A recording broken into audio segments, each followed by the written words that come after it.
Assalamualaikum warahmatullahi wabarakatuh.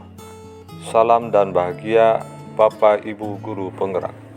Perkenalkan, nama saya Indah Suhenda SPDI. Saya adalah calon guru penggerak angkatan 8 dari Kabupaten Kuningan, Provinsi Jawa Barat. Izinkan pada kesempatan kali ini saya akan menyampaikan kesimpulan dan refleksi antar materi pada modul titik 1 pemikiran Ki Hajar Dewantara. Seperti yang kita ketahui, Ki Hajar Dewantara adalah Bapak Pendidikan Indonesia yang lahir pada tanggal 2 Mei 1889. Pemikiran-pemikiran beliau tentang pendidikan seperti misalnya semboyan Ingarso Tung Tulodo, Imadyo Mangkarso, Tuturi Handayani sedikit banyak mempengaruhi perkembangan pemikiran pendidikan di Indonesia sejak dulu hingga kini. Sebelum belajar filosofis pendidikan menurut Ki Hajar Dewantara di modul ini, sebagai guru saya beranggapan bahwa 1. Pengajaran sama dengan pendidikan. 2. Guru adalah subjek utama kegiatan pembelajaran. 3. Metode pembelajaran berupa ceramah, diskusi, dan tanya jawab. 4. Murid tidak akan paham sebelum saya dijelaskan. 5. Memberikan hukuman kepada murid yang tidak hafal materi. Masih pemikiran lama saya tentang murid. Peserta didik dianggap lulus mengikuti pelajaran jika nilainya di atas KKM. Kegiatan belajar selalu dilaksanakan di dalam kelas. Murid dianggap mempunyai kemampuan yang sama dalam belajar. Pemberian sanksi hukuman kepada peserta didik dapat mengubah perilaku mereka ke arah yang lebih baik. Namun setelah mengikuti pendidikan guru penggerak ini, perubahan terjadi pada pemikiran saya tentang konsep pendidikan. Perubahan pemikiran, pengajaran atau knowledge itu merupakan salah satu bagian dari pendidikan. Pengajaran adalah pendidikan dengan cara memberi ilmu atau berfaedah untuk hidup anak, baik lahir maupun batin. Pendidikan diartikan sebagai tuntunan dalam hidup tumbuhnya anak-anak.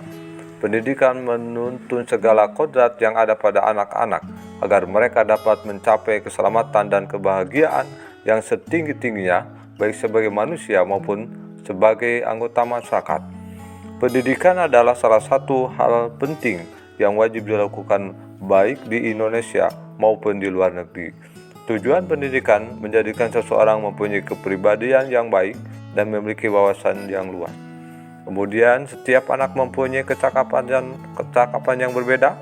Anak-anak adalah makhluk manusia dan benda hidup, sehingga mereka hidup dan tumbuh menurut kodratnya sendiri. Guru hanya dapat menuntun tumbuh dan hidupnya sekuat-kuat kodrat itu, agar dapat memperbaiki lakunya, bukan dasarnya. Hidup dan tumbuhnya itu.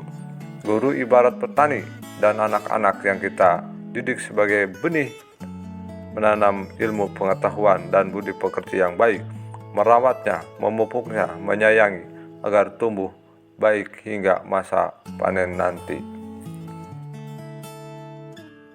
Masih dalam perubahan pemikiran saya setelah mempelajari modul 1.1, guru harus terbuka namun tetap waspada terhadap perubahan-perubahan yang terjadi. Anak bukanlah kertas kosong. Anak sudah membawa kekuatan atau kodratnya, yaitu kodrat alam dan kodrat zaman. Kodrat alam anak yang tinggal di pegunungan akan beda kodratnya dengan anak yang tinggal di pesisir pantai. Guru lebih menekankan pada kemampuan untuk memiliki keterampilan abad 21, kreatif, critical thinking, collaboration, dan communication sebagai kodrat zaman. Guru harus lebih sabar dan ikhlas dalam mendidik anak. Saya juga mengenal asas trikon perubahan pendidikan menurut Ki Hajar Dewantara, yaitu kontinuitas. Ketika belajar kita harus berkelanjutan. Kemudian konvergensi, pendidikan harus memanusiakan manusia dan memperkuat nilai-nilai kemanusiaan kita. Kemudian juga ada konsentris, di mana pendidikan harus menghargai keberagaman dan memerdekakan pembelajar.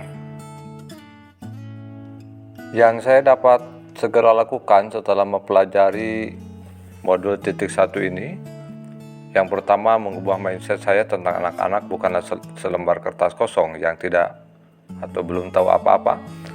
Yang kedua, anak memiliki potensinya masing-masing meskipun masih terlihat samar. Akan peka dan membaca, mengenali setiap potensi anak. Yang ketiga, menciptakan suasana kelas yang menyenangkan sesuai kodrat anak yang sedang bermain. Kemudian pembelajaran yang berpusat pada anak, memberikan ruang, kesempatan, dan fasilitas seluas-luasnya agar anak mampu berpartisipasi aktif dalam kegiatan pembelajaran. Sebagai wujud dari tujuan pendidikan utama, yaitu lahirnya anak yang tidak hanya kompeten dari segi akademis dan tapi juga berbudi pekerti yang baik. Saya sebagai guru, selain memberikan teladan yang baik di ucapan, perkataan, dan perbuatan, karena guru sejatinya sebagai sosok yang digugu dan ditiru oleh anak didiknya. Dan yang terakhir, akan mempraktekkan falsafah pendidikan ing ngarso sung tulodo ing madyo mangunkarso tuturi handayani. Demikian yang dapat saya sampaikan. Semoga video ini dapat bermanfaat bagi kita semua. Saya ucapkan terima kasih. Wassalamualaikum warahmatullahi wabarakatuh.